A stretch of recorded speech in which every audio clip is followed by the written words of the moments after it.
Daily. Taste the Daily.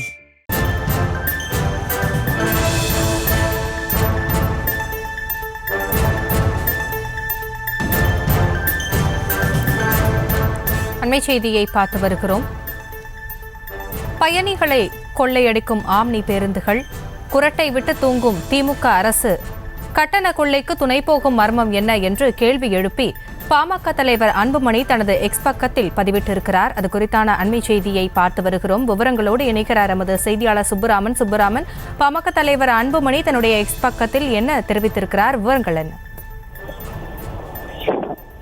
ஆசினி வணக்கம். அதாவது பொங்கல் பண்டிகைக்கு தமிழ்நாடு அரசு கிட்டத்தட்ட ஒரு வாரம் விடுமுறையானது கொடுத்திருந்த நிலையில் தற்பொழுது ஏராளமான தென் மாவட்டத்தை நோக்கி பயணிகள் பயணித்து வந்தார்கள். இந்த நிலையில் பொங்கல் பண்டிகை முடிந்து மீண்டும் சென்னை திரும்பும் அவர்களுக்கு ஆம்னி பேருந்துகளில் கட்டணம் அதிகமாக இருப்பதாக புகார்கள் வந்த வண்ணம் உள்ளன. இது குறித்து நேற்று போக்குவரத்து துறை அமைச்சர் சிவசங்கர் ஒரு டோல் ஃப்ரீ நம்பரையும் கொடுத்திருந்தார். அதாவது உங்களுக்கு கட்டணம் அதிகமாக இருந்தால் இந்த நம்பருக்கு அழைக்கலாம் என்று கொடுத்திருந்தார். இந்த நிலையில் பாமகவினுடைய தலைவராக இருக்கக்கூடிய அன்புமணி ராமதாஸ் எக்ஸ் தள பதிவு ஒன்றை பதிவிட்டிருக்கிறார். அதில் அவர் குறிப்பிட்டுள்ளதாவது, பயணிகளை கொள்ளையடிக்கும் ஆம்னி பேருந்துகள், குரட்டை விட்டு தூங்கும் திமுக அரசு என்றும் கட்டண கொள்ளைக்கு துணை போகும் மர்மம் என்ன என்று அந்த வினவியிருக்கிறார்.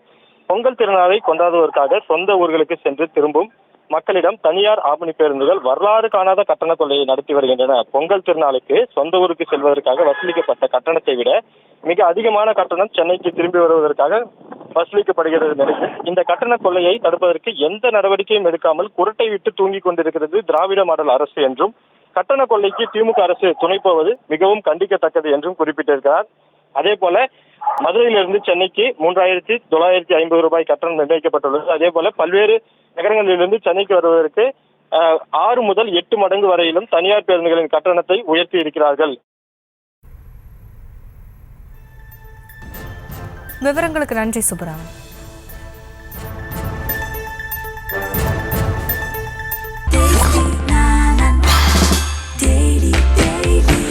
Taste the Daily.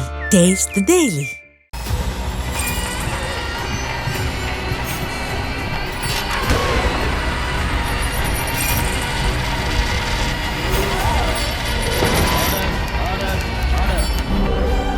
நிகழ்தகவு குற்றங்களின் மறுபரிமாணம்.